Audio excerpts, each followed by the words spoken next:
Good morning, everybody, or afternoon, or if you're in Europe, evening. I guess we've got a full gambit of the world here, which is kind of neat if you think about it. But no time for intros today because we have a lot to discuss, and Mark's got a lot to do. So, without further ado, we have Mark Millar here on the channel, everybody. So, smash the like button, do your thing, share this out on social media so that we can get this interview rolling. And hello, Mark, welcome. Hey there, John. Good to see you. Good to see you too. There was a little lull in Mark Millar content for a bit. I think as you switched from Image Comics to Dark Horse this last year, and then it seems like it all hit at one time. Is that because things were piling up, and then you just had to get everything out so you can get the next stuff going? Yeah, the way I work actually is I work quite far ahead, depending on the artist I'm working with, and I give them a ton of lead time. So like for example, Travis Charest, I gave him, I think it was like 3 years or something to do one issue. And Frank Whiteley was like 2.5 years, something, it might even have been longer. Wow. But what I did was I purposely just stockpile. And then I noticed last year, I brought a ton of stuff out at once. I brought like 4 books out at one time. And it was kind of exciting. It was being like a little mini publisher or a little company of your own. And it meant that people could go in and maybe get 2 or 3 year titles in one day. And I thought I'll do the same. I'll stockpile it, just like let the artists take the time and then bring them all out when they're all ready. So it's quite a nice way of working. Do you at this point mostly wait for the graphic novel or trade to be finished in art before starting to release single issues, or are you, kind of free about that too? I tend to work in sort of 4 to 6 issue arcs. So what I do is I write the whole thing before the artist sees the first page, which I didn't used to do. I don't know if you do this, right? But like what I used to do was for the most of my career is I would write part 1, write part 2, and then find myself boxed into part 3 because the artist had drawn part 2, which is a nightmare. You want to go back and change something and you can't. So what I do is I write it more like a book or a graphic novel, I guess, or a screenplay, where you write the whole thing, beginning, middle, and end, all 4 issues, all 6 issues, and then give it to the artist. And the artist loves it too because then they know they're not going to be second guessing anything, or that this guy's going to turn out to be a bad guy, so I can foreshadow this and everything. So it actually works really well, So I work way ahead of time, and I tend to work, like I say, in sort of graphic novel size chunks. And I usually don't release anything until pretty much the whole thing's in. Sometimes I trust the guys, that they've maybe done 4 of the 6, and they're like, I've got this, don't worry about it. And so far, they haven't let me down. There's a couple of guys hovering just now who's driving me crazy, right? They've been amazing. And then just in the final stretch, there's maybe an issue or something that the final issue could be late. But generally speaking, everybody's very good. Yeah, what I do is I outline the entire graphic novel or arc or whatnot, and I do the first part or issue, hand that to the artist. That way I can move on to writing the next thing that needs to get the artist going, just because I'm not working as far ahead as you are at this point. But yeah, it works better to, of course, I think the single issue game at this point for everybody is almost gone unless you're doing a one shot for some reason, because the trade market, correct me if I'm wrong, that's kind of where the money's at afterwards. Like maybe the issues are covering costs, but isn't the trade market like much bigger at this point? It kind of was, but when the comic market sort of tailed off, the trade market did as well. There's occasional breakthrough things and everything, but generally speaking, Western comic sales have just been sliding for years, and that includes the trades as well, which is really sad. It's a real shame. I'm in a very fortunate position. I literally don't even take a salary. I do it for free, I give all the money to the artist. But cool. Yeah, it's a shame, I'm a student of comics history, right? When I was growing up in the 80s, I was reading about guys who were working in the 40s and all that. I've always been interested in the lore of comics, just like what's going on in the background. And you do notice every 20 years, there just is one of those lull decades. And unfortunately, the industry as a whole has been in one of those for the better part of the last decade. But the same thing happens post-image boom in the 90s. Same thing happened in the 70s where Marvel and DC were both collapsing. Same thing happened in the 50s when DC almost completely disappeared, before it all came back in 1959, with John Broome and Gardner Fox reinventing all those Golden Age characters. So I always say to everybody, it's tough, but, just if you can, just try and write it out and things will get better. And one good thing that I always say, like when people always say to me, should you work in comics? Sorry, I'm going to slow down. I realize my accent is so hard when I talk at normal speed. try and slow it down a little. I always say, like, hold on, because every time there's a comic boom, it's better than the last boom for the creators in particular. Like, I think the quality of the comics is amazing for the readers, but also for the creators, it's amazing because, like, the last boom that we had was phenomenal. You know, everybody got Hollywood deals. You know, the boom before that, it was amazing because you'd create your own and people were owning their own characters and everything. So like, every generation there's something magnificent happens, and I think the next boom is going to be riding on the back of a digital international market, most likely. You know, where comics, like Western comics, has always struggled getting into Eastern markets. But what I find interesting is I've got a lot of friends in India, and they said that growing up, nobody read Marvel Comics. Like, it was just, it had no penetration at all. But the movies have actually meant that everybody's really familiar with those characters. And I'm seeing that in lots of parts of Asia and everything too. So I do think there's going to be some uptick coming in the international markets, as well as hopefully an overall better quality of Western comics. That's what we're thinking about as well. So over at Archaven, what we're doing is we're actually already working on translating all of our comics to Chinese and then putting them up in a webtoon format for a Chinese audience to get on it.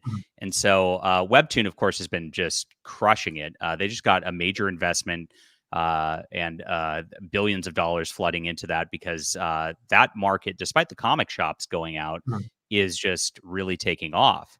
And thank you, Archaven, for translating my books into Chinese. That's awesome. Makes me happy. And so that Asian international markets, it's very real. And I think another market that a lot of people are ignoring is South America because there's a lot of people there. And so I've actually gone into a comic shop in El Salvador last year. Saw a bunch of like they have like random offerings of some Marvel and DC and a few Image here and there in Spanish, but it's like they're really not focusing on that market whatsoever, and there's a lot of untapped potential there. How did you find El Salvador? Like, I haven't been, but I'm going to go next year. What did you think? Oh, I love it. Fantastic. My wife's El Salvadoran, so I'm a little biased, but but it's very clean, very fun. Massive shift there, isn't it? You know, like, it used to be so dangerous. I mean, I remember the stat I heard from the president was it used to be the most dangerous country in the world, the highest murder rate in the world, and now it's the safest country in the world, and he did it inside 2 years or something. It's safest country in North America, in the Americas. But I guess Kuwait and the like are actually safer. Probably in theory, but but I also don't really want to go to Kuwait, so there's that. But it's interesting, and these are untapped markets, and it is a different potential coming out there. Now, do you at this point are you just focused on writing whatever you want to write and don't worry about the business part because Netflix and their group kind of handles it, or is that or do you kind of explore this stuff? You know, the strange thing is I've never worried about anything. You know, I've never actually thought, right, what trend should I jump in on or anything like this. I think the secret, well, I did actually, that's not true. The first few years of my career, I did that and it didn't work, right? But the secret was when I was giving up. This sounds like a Zen parable or something, right? But like when I was giving up, when I was letting go of comics, because it just wasn't happening for me the first 10 years of my career, when I was in my 20s, I was just writing for beer money, hoping to kind of like have a big break. And, you know, I loved doing comics and hoped I could make a career of it. But nothing seemed to massively resonate. I always kept my head above the water, but nothing awesome, you know. And then the authority happened, and the authority happened because I literally thought, I'm leaving. I just sold a television show to Channel 4 here in the UK, and I was kind of like, well, okay, I'll just do the comic that I would want to read. And it was revolutionary for me. It was absolutely amazing. I literally just wrote something that I would enjoy writing and enjoy reading, and it changed my life. And I've done that with everything, and yet your instincts are really right. Your instincts about people are right. You know that when you meet somebody, your gut tells you if it's a good person or a bad person or whatever. You know, your first instinct is always right, your animal instinct. And any creative person needs to follow that as well. I think, you know, you have to think, well, if I like this, the chances are there's 20 or 40 or 60,000 people out there who are going to pay money for it too. You know, if I would. Absolutely. That's good advice. And you can try to chase market, I guess, to an extent, but if you're not doing what you love, I think it comes across too. And as you parlayed this stuff, I mean, you eventually got into the Ultimates, and I actually look at the Ultimates as, to me, the Avengers films seem based on that version of Marvel Comics, and so I think you really transformed Marvel Comics into like the modern age when you and Brian Michael Bendis, of course, with his Ultimate Spider-Man, which was excellent as well. Yeah, it's great. I mean, what was it like back then? I mean, did it feel like you guys were experimenting? Did it feel like you were just telling superhero stories like normal, or well, that's why I'm never worried in a dangerous environment, like, you know, like yeah, this current market just now, you know, because I've been there, you know, like I was there before when I was a young guy starting out. I remember in the late 90s, all I heard about was cancellations. Like everything was getting cancelled. People were getting fired, books were getting cancelled, and people hoped to maybe try and get another gig because their latest thing was bombing, you know, like that was just all bad news, you know.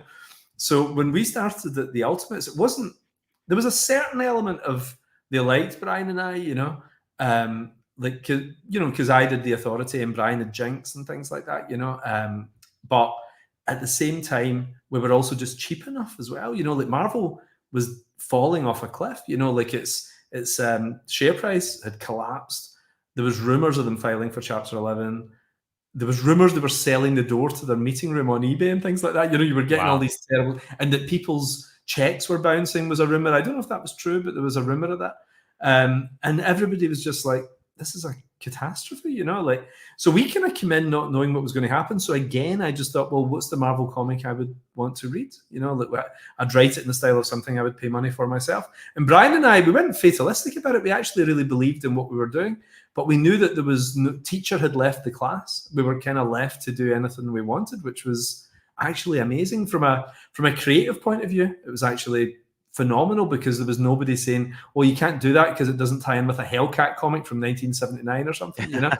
Marvel had become so horrifically bogged down in continuity that something like Ultimates just felt incredibly free, and it was really a brilliant experience. And you know, some people will say to Brian Hitch and I, like, oh, are you angry, you know, that, you know, they basically used it right down to the actors, you know, like a lot of the stuff from the Ultimates, you know, scenes or story arcs or whatever. And I was like, are you out of your mind? It was like, it's the greatest compliment you can possibly be paid. It was great. Right. It's cool as a writer, right? As a writer, you know, it's like having a kid and that kid going on and winning an award or something, you know, like it's validation of your work, you know. So as a fanboy, I couldn't have been happier. And it was a buzz for me to see that stuff happening. And Frank, I read this amazing book where it was Frank Miller talking to Will Eisner and Will Eisner talking to Frank Miller, just this conversation.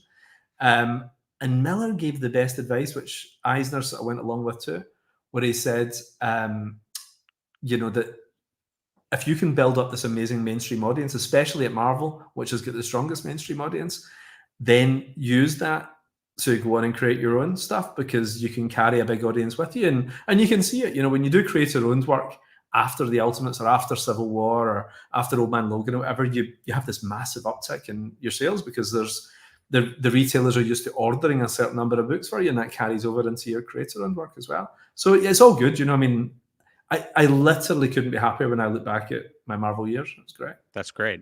Yeah, and then you transitioned over to creator-owned work here, of which here's just a little handy reading order chart for people who have not started on. You're just a lot of work at this point. You've been pretty prolific over the last several years. Now, when you went creator-owned, was there an intentional, like, you know, I'm just going to do this now. I'm not going to take a, you know, lousy page rate from Marvel and DC at this point, and I'm just going to do it all? Or is it like, is that door open still, that, you know, if they were like, hey, Mark, we really need help right now, like, would you still do stuff for them? Well, to put it in perspective, you know, when I started at Marvel, I was on $90 a page, I think. I was getting, no, $100 a page. I was getting 150. I remember I was on 90 at Superman Adventures. And then I went that's half. That's from, according to rumors, that's half the budget of an IDW comic at this point. So late 90s, when I'm starting to try and make my name, and I was doing Superman Adventures, I was getting 90 a page. And that had been a sort of flat rate through the 90s, because I was getting that for Swamp Thing when I was like 22 or something, you know. So by the late 90s, I was on 90 a page, and I got to the Authority, and Wildstorm paid really well. They paid more for the art, and I got 150 a page. So that was quite a seismic jump. I was like, this is so exciting. And I don't know how he did it, but Joe Quesada actually talked me into coming to Marvel for a massive pay cut. And I got $100 a page. That's right. That's what it was. I got 100, but Joe said, look, this is going to be big. I think the Ultimate line is going to be big. And I think you're right. So even though I didn't have any money, I took this pay cut. and it blew up. It just went crazy. So very quickly, I was on 300 a page, and I was making a few $1,000s every issue on top of that in royalties, and then quite quickly, I was on 600 a page, and then by about 2005, about 4 or 5 years later, I was on 1,000 a page, So it multiplied by 11, what I was getting working at Marvel. And then on top of that, you've got bonuses, which are really nice. You'll get performance bonuses and everything, and your royalties, which are quite substantial. But weirdly, creator-owned paid even more, and not just counting your movie rights, because, you sell an option on a movie and it's more than you make at Marvel in a year, So like, you're in six figures for options, and they have to renew that every couple of years. So from a fiscal point of view, it was insane not to make the jump into creator-owned, because creator-owned did particularly well at that point. But the actual books were doing great too. Like I remember the first volume of Kick-Ass, there was a $25 hardcover that came out just before the movie, in the 8-week window before the movie, which is a very sexy time to have a book out, The bookstores love it. And we did 650,000 copies of a $25 hardcover. And Johnny and I got $7 for each one, Wow. So I mean, we were coining it in from the creator-owned stuff. So we were like, okay, we need to stop doing the Marvel books, So like, because that isn't even counting the movie money, and we were producers on the movie and everything. So like an 8-issue project like Kick-Ass Volume 1 made us a very strong 7 figures, whereas Marvel, if we did the same thing at Marvel, would be on a fraction of that, So, but that's not to say Marvel didn't pay well. And the reason I bring this up, by the way, is one, to explain what was going on in our lives, But the other thing is that comics can be really lucrative, and comics has been really lucrative. Like, I kind of hate this narrative, where I see it all the time, where people talk about, oh yeah, the comic guys just get ripped off, and and that does happen, right? I mean, there's bad people out there who rip off creators. But one, I've always paid a huge amount of money to the people I work with, like huge. I mean, the guys make more money from working with me than they make anywhere else. I make that just a basis for coming to work with us, But, I also think it's something people should aspire towards. And I think comics was so talked down over the last decade, I think it's really put off brilliant people coming in. Like a lot of my friends, I've got a lot of pals in the video game world and movie design world, and they're like, yeah, well, I couldn't work in comics. The money's terrible. And I was like, are you kidding? Like, I mean, comic guys, 10 years ago, 15 years ago, comic guys were making multiples of what the video game designers were making, and a lot of these guys are huge comic fans, but they think it's an industry that doesn't pay well. I think it's so important, that people realize it's a great job. It's a fun job. You hang out with brilliant people who you love and you've got everything in common with, and it pays really well, So like any young person looking to get into comics, I'm always like, do it, Yeah. It's a super fun medium. I like it because you can get a story done so fast. And for people with lots of ideas, I think that's just a really big incentive right there. If you're about the story, even not even looking at the stuff, like you can just get comics done so much faster than like a book or a movie or whatnot. It's the fastest way to tell a story out there. Now the artists, of course, have to spend a lot more time working on it, but they typically go pretty quick too. I mean, you can get a graphic novel done in less than a year easily. I mean, it's not that hard. And working with film, I see film development, where I've got friends who worked on things for 3 years and it might not happen. They get paid, they get a nice wage, right? But imagine that. I mean, Frank Darabont worked on Fahrenheit 451, like the Mel Gibson version of that for like 2 or 3 years. He worked on, and Darabont's a genius, right? And he worked on Indiana Jones and the Crystal Skull for 3 years or something, and doesn't get a credit. The thing doesn't get done the way he wants it to be done, and so on. And I think that would just be heartbreaking, like comics is amazing that it goes from your head to someone's hands in a few months usually, and it's usually exactly the way you want it, especially if you own it. That's right. Now we got a couple comments on your movies here from Raul Neonzi. Hello, Raul. Thank you for the $4.99. I just want to say I loved all 3 Kingsman films, and I got most of the historical references in The King's Man prequel film. And he also says, also the prequel's villain should have been Irish. Cool. I've not watched those films yet. I think they just came to Hulu/Disney Plus recently. So have you not even seen the first one? No, I haven't seen them at all. Yeah. The first one's really good, really good. It's funny, I'm quite strict what the kids watch. And my older Yeah. daughter, I let her watch it. My middle one is almost at the age. I think she's about 2 years away from me letting her see it. And then my So little one, how old would you recommend for these films? Because I've got in, kids too. in the UK, they're 15s, and I would say they're. I think that's pretty accurate. Maybe 14 at a push, but Okay. but definitely not little kids. But what horrifies me though is a lot of my daughter's friends in school say, "Oh, we loved the Kingsman films," and I was like, "How the hell did you see those?" You know, but I mean, they're sitting on phones upstairs. Nobody sees what they're watching anymore. Yeah. Now, most of the questions I got are what of your properties are currently in development, what stage they're at right now. I don't know I mean, you could probably just tell me what's been announced and where things are at. Are there TV shows and films happening of any of your books in the next couple of years here? Yeah, what we did is we sold the company to Netflix. You know, so the way Marvel is owned by Right. Disney, Miller World is owned by Netflix. So if I'm hit by a bus tomorrow, Miller World is still owned by Netflix. It doesn't come back to my heirs or anything like this. It's like they everything you can see there, apart from Kick-Ass and Kingsman, that's still owned by us. But everything else is because it was already tied up, and I didn't want to make things tricky for Matthew Vaughn, you know, who made those movies. I didn't want him dealing with another company. So everything else though is owned by Netflix, and I'm trying to think. Like I'm not sure what we can talk about because the weird thing is like if you've got a new comic coming out, people are, oh right, that's quite interesting, you know. But Yeah. if you announce a television thing And you're especially a not movie, supposed to. it suddenly ends up becoming a story, and people are like, "There's a rumor this actor's in it and everything," you know. So Right. weirdly, I kind of hate it, but you do have to stay relatively tight-lipped. There's things we've been working on for ages. I mean, there's some that we've changed the teams on. It wasn't working out, you know, and we've brought in new teams and we're developing it with other people. It's a long, really laborious process, actually. You know, see, being behind the scenes, you can see it, and it's quite hard, you know. But I think the only one that I think I can say, let me see out of that lot that's public, Starlight. Is King of Spies? I don't think King of Spies is public either. Starlight is public. That Joe Cornish, who's great, Okay. he did Attack the Block. He's written the most amazing screenplay and he's directing. Yeah, so Starlight, I think, is the only one I could probably say. Matthew's actually working up this idea for a new Kick-Ass, which is totally batshit. You know, it's really crazy. You know, you know, like it's such a mental idea. Even I did a double take. I was like, really, you know. So we'll see. Okay. Well, there's the answer for the people who asked that question. You do have a number of books coming out because you said you can talk about comic books a lot easier. And so we've got actually this week in stores is going to be Magic Order Volume 5, Number 1. And you said this is the final volume of Magic Order. You're going to cap the story off here pretty much.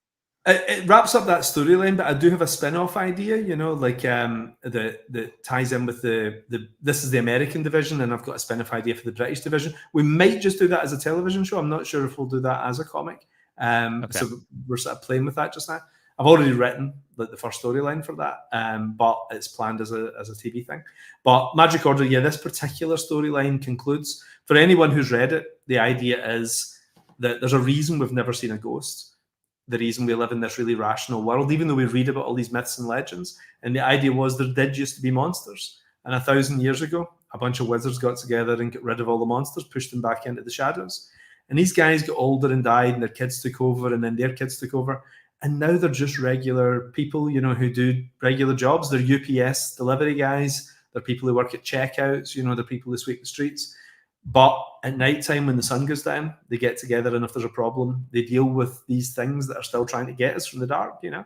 So this has been a big storyline that's been running. This is the 5th volume, and it's all about when one of the people used black magic to get rid of a bad problem, and this comes back to bite her on the ass. You know, every single person she's loved has died basically since she's used black magic, and now even a good person using black magic, there's hell to pay, you know, and that's what this big final volume's about. Now, Mark made it sound very street level, small in scope. But if you've ever read any of his books, it explodes into like the craziest. Magic Order, especially, just like it becomes like world-ending craziness with tons of characters dying, and it's out of control. So it's the action level of Magic Order is like dialed up to 11, 100%. from my reading of this. It's enjoyable. Very, very dark. This is like, and when I started reading this a few years back, this is something I've always wanted to talk about because it's interesting. You're Catholic, and we're a very pro-Catholic channel. I'm Catholic as well. How do you reconcile like your faith with like writing extremely dark and gruesome stuff? Because I just can't even go into those spaces personally. Do you think about that when you're writing it all, or like, how's it work for you? Yeah, I think I remember as a little kid being in church with my mum and dad, and I remember looking up at the cross, and I remember thinking it was a little bit scary, just a little bit, because it was Jesus on a cross. He'd been whipped, and there's blood running down his body, and he's wearing a crown of thorns. And this was a color statue that we had behind the altar in our church growing up. And I remember it was a little bit frightening, And outside the church I used to go to was called St. Bartholomew's. And I don't know if you know the story of St. Bartholomew, but St. Bartholomew had his face peeled off, including the beard, his face peeled off because he wouldn't denounce Christ, and he was being tortured and his face was peeled off. So the statue outside my church, which is still there now to this day, is St. Joseph holding up the flayed skin of St. Bartholomew with the beard. Oh my gosh. And the eye holes and everything, right? So like when I was a kid, it was just normal, so it was a little bit scary, but at the same time, this is the imagery that we all saw. And I don't mean that to sound like a negative experience of Catholicism, because I've only had positive experiences. Like for me, being a Catholic is a really big part of my life, and it always has been growing up. I'm part of a Catholic community going back to before I was born. My parents were too, I'm grandparents. But to me, I've never seen violence as anti-religious.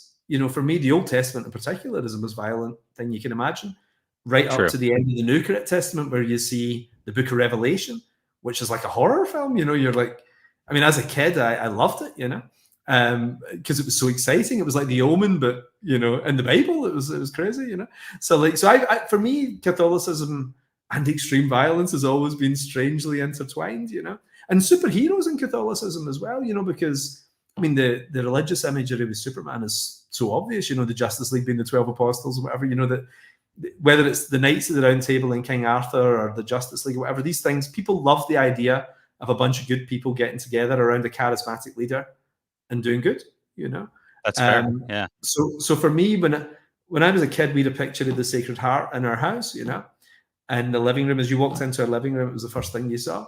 And I remember Jesus as a red robe and the symbol of a heart on fire on his chest, and it looked like a superhero, So for me, it was always part and parcel. Nice. Yeah. That's a good explanation. And yeah, I mean, to me, I look at it and what I see is evil definitely exists, and evil is gruesome, and evil is extremely violent. And I guess, yeah, if you go back to the stories of all the saints and like the, early churches, I mean, they all got viciously murdered in just terrible ways. I mean, it's we're really in a blessed world right now in comfort levels, where it's quite different than the past. Yeah, there is no point in human history you would rather live in than right now. There's just no point in human history. Like there's a great quote which says, like, a poor man now lives like a king in the Middle Ages. So like, we our chances of surviving, our chances of not having a chronic disease, just having food in their bellies, is better now globally than any point in human history. I mean, in one generation, what's happened in India is incredible. Like the country's been completely transformed. In 2 generations, when you look at what happened in Singapore and so on, so like, so we've been lifted globally. We have been lifted, and I know it doesn't seem like it, because bad news now is everywhere instantly because of the news and television and social media. But in reality, your chances of being murdered, even, or being beaten up or whatever, is so much less than it was even when I was growing up. I think I grew up in a much more violent world than my children are growing up in. Like, people getting into fights was just part and parcel of life. And now I think my kids would be horrified if they saw a fight, but I used to see fights every day, So. Now you mentioned like how online news and all that's transferred instantly, and a lot of that like is designed to actually just keep us terminally online and keep us just invested in things, and it gives us the dopamine hits, and that's how it works in the brain. Now, do you do you consciously like take time to disconnect and get offline and like, I'm writing from these hours and I'm not looking at the internet? I mean, do you have a process for that? I've got a really simple one. I've never owned a mobile phone, a cell phone. Wow. I don't have a cell phone. Really? Now, occasionally you'll see I've shown a couple of pictures of the phone I do have. I have a 2004 Nokia brick, those little metal phones. I've got one of those that I got in 2008. I got it 4 years late. So it was already out of date by the time I got it. And I literally never use it. Like, I'm like the worst guy to contact if you've got an emergency. Like, if you've had a heart attack or something, like, you have to call someone else. Because my phone number exists, right? But I don't think I've charged it up in months, So Really? so yeah, it really annoys the hell out of my wife because one, she can never get a hold of me if I'm somewhere, She has to think about who's he with, I'll call them, that kind of thing, But the other reason it annoys her is when people want to get a hold of me, they sometimes just call her and say, "Can you put Mark on the phone?" which drives her completely crazy, But but not having a phone is amazing because I hear friends say, "Oh yeah, I couldn't sleep. I was on Instagram all night," and I was like, "It's 6 o'clock. I switch off the computer and I don't see my emails again until next morning." So I lie in bed and I just go to sleep. That's brilliant. Yeah, I try to do that over here too. I get invited to a lot of streams, and a lot of streamers go at night, and I say, you know what, Yeah. I'm trying to get off by 5 or 6 always. It's just better that way for the family too. And so Yeah. I Well, highly recommend that lifestyle. Yeah. Well, I think especially my middle daughter is getting to the point where she's just got a phone. She's 12, and she's just got her first phone, which I was really against. I was like, I'm 54 and I don't use a phone. So like, but she's like, I'm 12, and all my friends are using phones.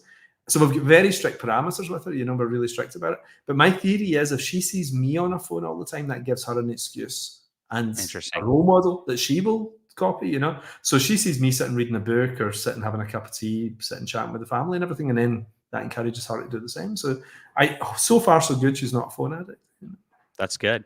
Now, is that the daughter who just did the Kickstarter comic, My oldest daughter? That's my oldest your oldest daughter? Yeah. Amazing. It's so great. I'm so happy because she's a painter, she's an artist. And I always wished she would get into comics, but she didn't read Spider-Man and Superman and Batman the way I did, And I thought, oh, maybe she won't. But she was always drawing and she was always doing her own little cartoons and things, And she's just doing her own graphic novels, which I think this generation of pros are more inclined to do. We grew up in the Marvel Revolution and, DC Comics were for sale in every corner store and everything, whereas they didn't. They grew up, want to do their own thing, which I really respect. I love it, And what's funny is, I've got a certain, career. I've had a lot of luck. And I always think, well, my daughter's coming into the same industry as me in this regard. I've got some advice for her. And then she's like, "Dad, I've got this, it's fine." Like she's just doing her own thing, which is so unlike what I do that I can't give her advice. And I love that. I love that she's plowing her own field and doing her own thing. She's not coming in and doing Ultimate 7 or, Kick-Ass 9 or something like that. Yeah. That's awesome. Yeah, it's definitely got to be a proud moment for the family to continue that tradition like that. And I do like that about modern comics. I think there is a difference. I mean, there's definitely people who still aspire, to write Spider-Man or whatnot, but there is so much more going on in the independent spaces than ever before, and it's just because it's really easy to do with Kickstarter and Zoop and Indiegogo and all these other sites, even Webtoon. Like, I mean, I know people who make so much money just from Webtoon and Patreon and don't even print comics. Like, they're just on the mobile apps, right? That it's absolutely inspiring, and we get a lot more. I think variety of stories than we've had in the last 3 decades. And I'm wondering about that because as the comic shop model's kind of shrinking, do you think variety of stories and only really targeting that superhero demographic so much, like for so long, just is a large part of that issue at this point? Did they need to expand out more and just kind of failed to do so? Do you know what? This is going to sound crazy, but I hear this a lot, but I think it did expand genres amazingly. Like, see, as a guy who started in my 20s, right, and now at 54, I cannot believe the difference in what you can do in comics, right? I remember DC were talking about doing a sci-fi line. Editor Stuart Moore, who's amazing. Stuart Moore was doing Vertigo, and he actually wanted to do a subdivision of Vertigo that was a sci-fi line. And everybody was like, this is crazy. Like, nobody's going to read a sci-fi comic. If you don't do superheroes, you're doomed. There's a few things, like, sort of dark magic kind of books that Vertigo were doing. That's about the only thing you can do, like Swamp Thing and stuff like that, And now you can do anything, right? I mean, try explaining. Saga outsells Superman. It certainly was. I'm not sure if it is at the moment, but it certainly wasn't in trades. Forget about it. I mean, multiples of Superman, Batman, anything like this, or anything Marvel's doing. But try imagining in 1996 that one day you'd have a book like Saga out there, or Walking Dead, just sold millions of copies and everything. So I mean, really, I'd say since about the mid to late noughties, the genres have exploded in a way that goes beyond even what we had in the 50s, when you had romance and detective and all that kind of stuff, and horror. So I think we're creatively in an amazing opportunity where audiences are just wanting a good comic. They want it well written, well drawn, and a cool idea. So I think that's exciting. The model is changing. There's, like, again, to look at the history of it, approximately for the first 40 years, newsstand dominated. Approximately for the next 40 years, since around 1980, it was the comic book store model. And we do seem to be shifting into something else just now. I'm a little bit hesitant because I really love comic stores, and some of my absolute best friends are comic retailers, and my entire career is owed to the comic store. I'm very hesitant to see the comic store go. Some people are really relaxed about that. They're like, oh yeah, it's fine, we'll just go to the bookstores.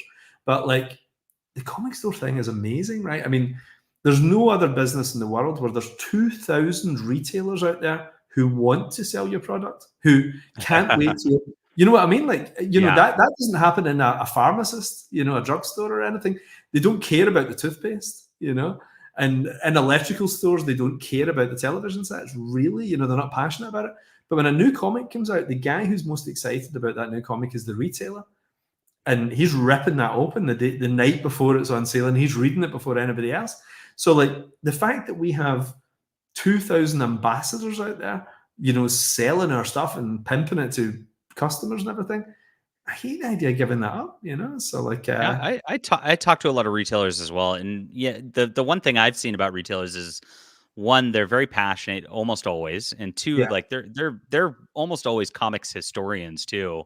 If you go in there and you're saying, hey, let's talk about Karl Barks, like, you'll get those guys going for an hour, and that's fantastic. And Chad, if you've not read Karl Barks' Donald Duck comics, do that right now and just drop everything, because it'll change your life. So, but it's really fun, and it's such a nice, fun experience. Like, but what I've been told from recent this last year is that sales have dropped off to a point where it's scary. And though there are 2,000 stores that call themselves comic shops, most of those at this point are taking pre-orders and really delving into games and things like that.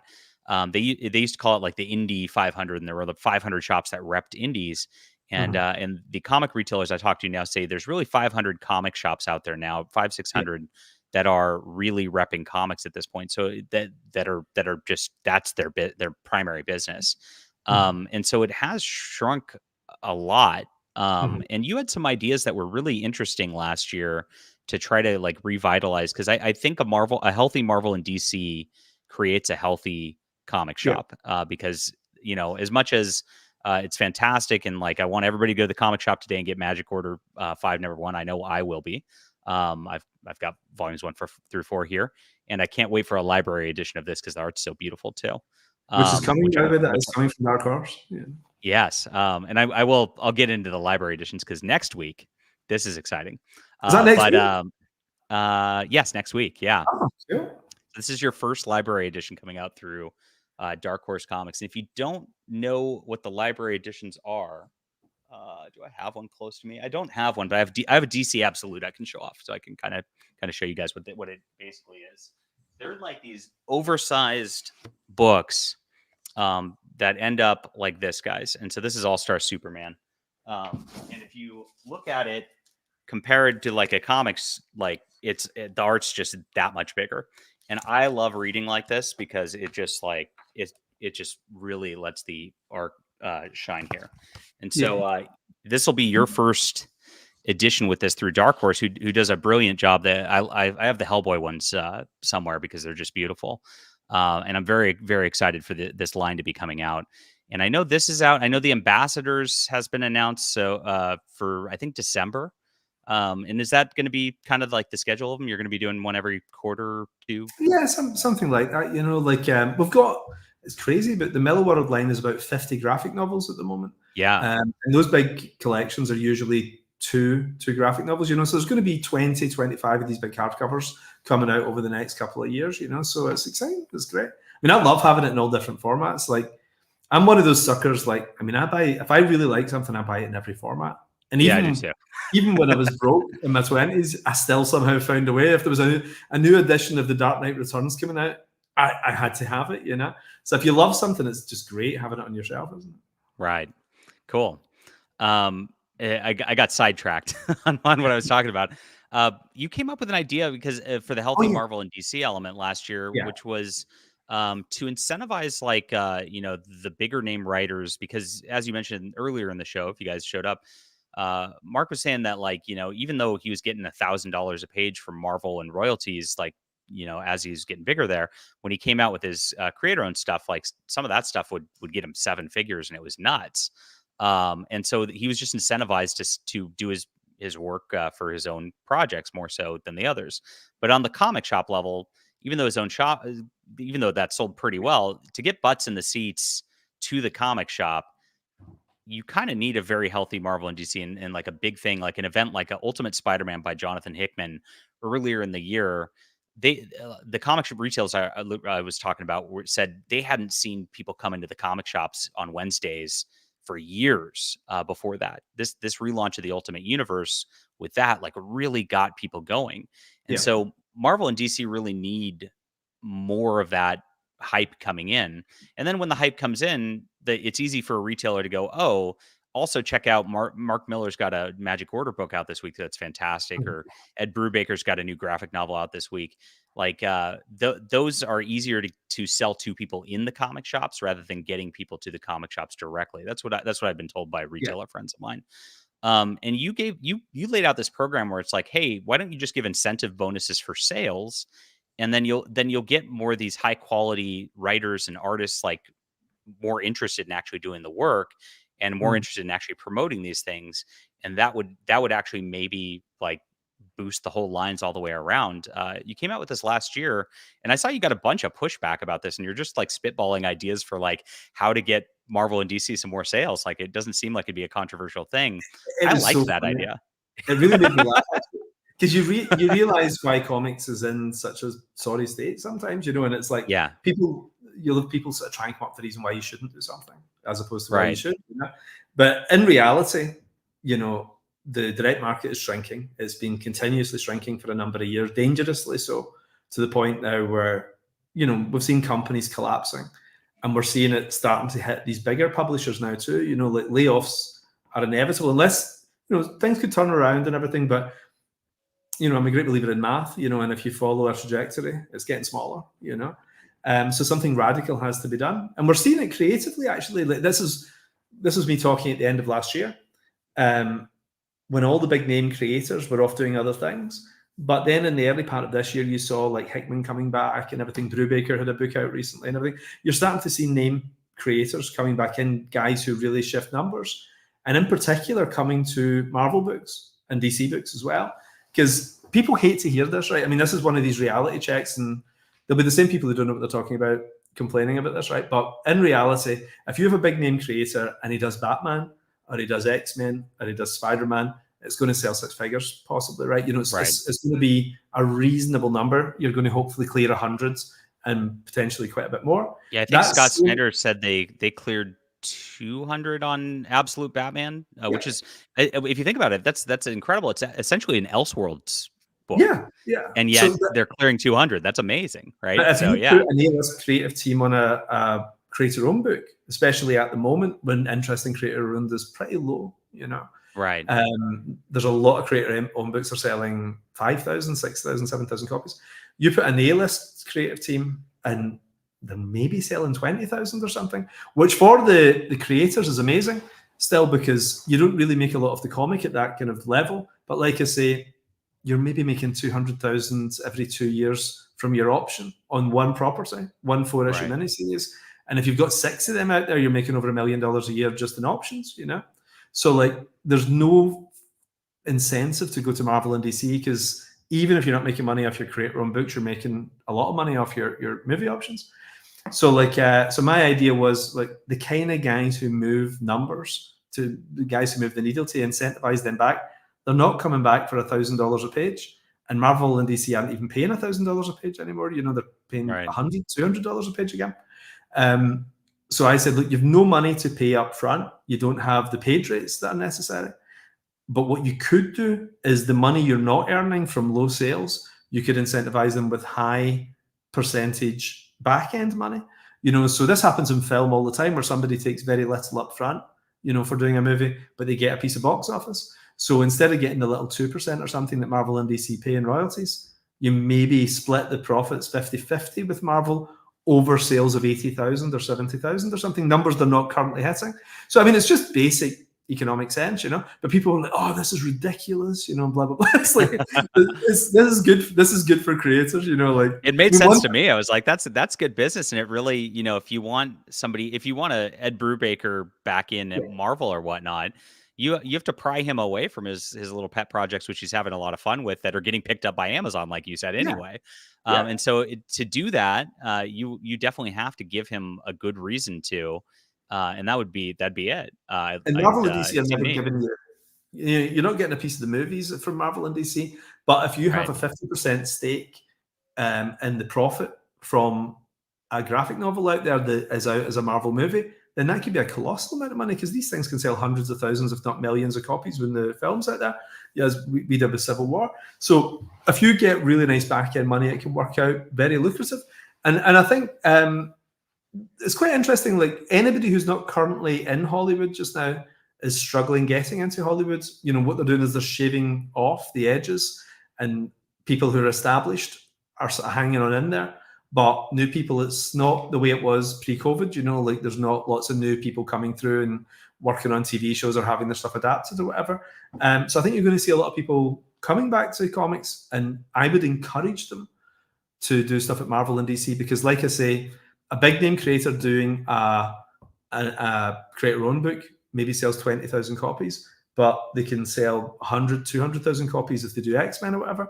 And that's great for the retailers, because the retailer, you know, if a big name guy is doing a Marvel book, the retailer's laughing. You know, he's selling a fraction of the creator own book. So I think we're in one of those weird periods where the industry really needs Marvel. And I remember seeing there was some clown saying like, oh yeah, Millar's just trying to get back into Marvel. And I'm like, yeah, no. It's like, I'm really not, you know. Right? It's like, I mean, I'm great friends with the Marvel guys. I met CB Cebulski for lunch in London a couple of weeks ago. You know, we met up in London, and I'm absolutely going to do one project for Marvel over the next year or so. I've got a carve out where I'm going to do a 12-week thing away from what I normally do.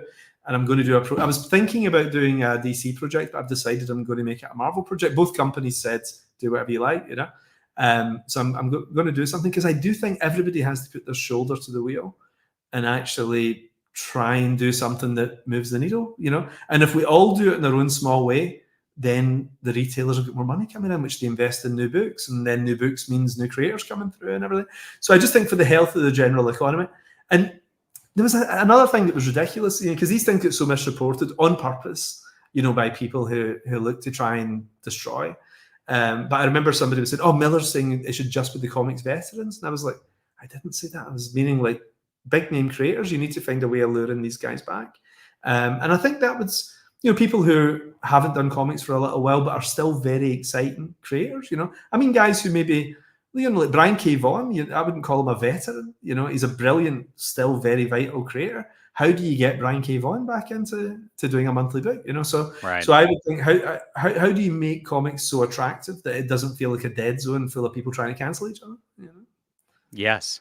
And that's been a tough thing, as it's been shrinking. I just feel like there's a lot of fear dominating a lot of the kind of middle, mid-list sort of comic folk. Like it'd be, I get a lot of people DMing me as Yeah, the channel gets bigger here, but I always get these news tips and they tell me, this is happening, but don't attach me to it, because if they knew I was talking to you, I'd be yeah. canceled.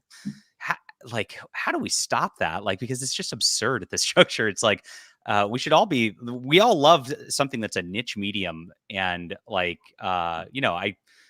even though Gail Simone's the opposite of me politically, I talk to her periodically. I like her, and we have good conversations, and I love her books too. Like, Yeah. why can't people do that more in our industry? What is this fear quotient that's out there? Well, the big advice I'd say to everybody is ignore it and just be yourself. Just ignore Yeah. all this nonsense. Never be afraid, because if you've got any worth at all, you'll be hired. It's nobody will be able to stop you being hired. Based on a tweet or whatever. If you're good, you'll find a way. It might not be at the company that you originally thought it was going to be, but you will find a way of working. And you've just got to be true to yourself. Just like be yourself. But the big thing I say to people is the culture war, I think, is an enormous trap. I don't think it really exists. I mean, I think it's mentally ill people usually. It's like crazy people looking to hurt people, right? So generally speaking, I think you put a bunch of comic guys together at a convention and everybody's delighted to see each other. It's like a family party, really.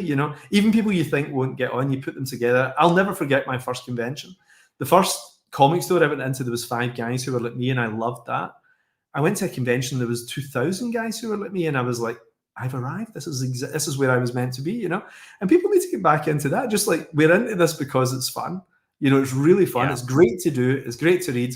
And there is nothing better than all hanging out together. So I think the culture war thing, social media algorithms are sort of based upon encouraging this kind of thing, but it's nonsense, like people are generally decent, and anybody who's crazy online, just block them and talk to the people.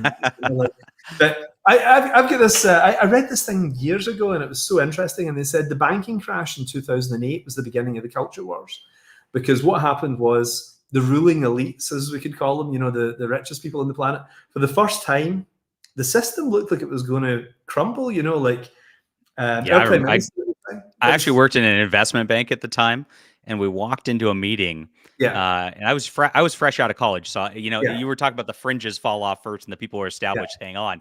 I was at the fringe, and we walk into this boardroom meeting and we say, you know what, everything's collapsed. Our entire department, all of you are gone starting Monday. Yeah. And I'm like, oh, and I'm just out of college. What am I going to do? That's what I faced at the time. It was crazy. Yeah. And for the first time ever, because the system had always worked. The banks, the ATMs were always giving you money. But I remember hearing at the time, it was pretty serious. We were potentially 3 days away from the ATMs not handing out money. There was a proper banking crisis that was going to dwarf 1929. For a second, this looked like it was going to happen. And everybody turned their attention on Wall Street, and they were like, wait a minute, you guys are gambling with our lives, It's, what I thought was really interesting is very quickly after that, we suddenly started talking culture war. And it was like getting the little people fighting each other means that nobody's climbing over the wall and killing the king. If you have all the serfs fighting each other, all the peasants, over stupid things that don't matter, then it means the guys who are ripping you off can continue to rip you off. So for me, the real culture war is actually a class war, which is there's extreme wealth, and then there's kind of everybody else, So I've always been aware of that, and I've always tried not to be played. Like, comics has, I can't even keep up with who talks to who and who doesn't and everything, right? But like, I just think I'm a man, right? I don't care about these things. This is playground stuff.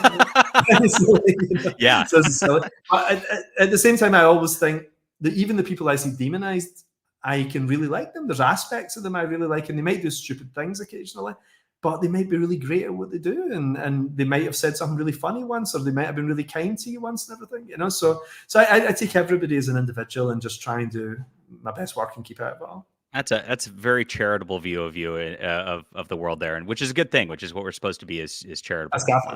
Yes, and I like that.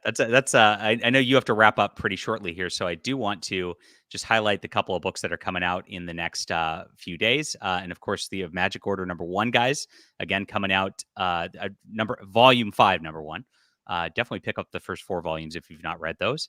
And then we have the Wanted in Big Game. Now, Big Game was interesting, and I've not read it yet because I saw the announcement of this coming out, and I decided to wait for the giant oversized hardcover. But you tied in all your projects and got a bunch of the characters from different things all kind of into one super event, basically, with Big Game. That's correct? Yeah, I'd always kind of had this little informal crossover with my books. I'd always make a little mention of something in Kick-Ass that tied in with something else or whatever. And then I just thought, wouldn't it be fun to actually do a crossover with all my stuff? Like, whenever it was all owned by different guys, that when we owned it, when I owned it with the artists, it'd be really impossible because you'd kind of have to pay everybody, and it'd be really hard because we all owned a certain, if you used one character a lot and one character a little, how do you pay someone? But what was awesome is it's all owned by Netflix now, so it makes it really easy. It's one company owns everything. So I just did one big massive crossover event called Big Game, and I had an absolute ball. It really, really worked. Fun, yeah. And those types of things are what comic readers live for. We love it. We love it when Superman's fighting the Hulk, right? It's something that gets everybody going. And then you also have another final volume. It's true, isn't it? I remember the first time I saw a bunch of characters together on the cover of one comic and thinking, I can't believe this is the price of a normal comic. I'm getting 6 members of the DC universe here in this comic called Justice League. This is amazing. And you've also got your Jupiter's Legacy finale finally coming out. You left that on a cliffhanger a couple years ago, and I was like, oh geez, there's no new issue out. So I'm very excited for this. The next 2, I'll send you a PDF of the first 2 issues. Thanks. The second issue in particular, I think the second issue is the best thing I've ever done. Like, really, it's been sitting there for over a year lettered, a year and a half or something lettered. And I send it to even people who don't read comics. Like, I'm so happy with it. And the whole point of Jupiter's Legacy is where the human race came from. Like, the whole idea is like, what was this weird island that gave them all superpowers and everything, how it ties into the origins of the human race. So the idea I've come up with is actually it clicks together so well that I'm really worried this is where we all came from.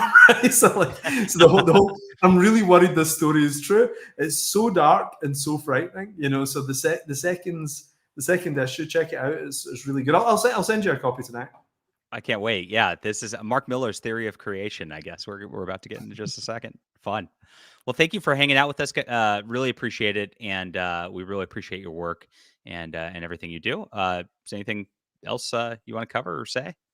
No, just thanks for having me. It's always a joy. There's nothing more fun than hanging out with other comic people. I mean, I do this podcast, Miller Time. I try and do it every 2 weeks. I love that. That's one of my favorite comic programs on the internet. It's just fun. Oh, thanks very much. Just talking comics with guys. Like I say, the first time when I was 13, I remember all my pals had kind of grown out of comics. Like they were just getting into football and stuff, and nobody quite wanted to talk about Green Lantern anymore and everything. Yeah. So I was kind of for about a year the only guy I knew who was into this stuff. And when I walked into a comic shop, and you didn't just sit for 10 minutes, you sat for 2 hours, and you chatted about comics you didn't know about and everything, and you got gossip and everything. And that's what I'm trying to do with this channel. Just have that experience, just 2 guys sitting chatting about comics and loving it. Fun. Yeah, go watch those guys if you've not already. And thank you again. We appreciate everybody for being here and for reading. You guys are what allow us to do what we do. And thanks so much. Fantastic.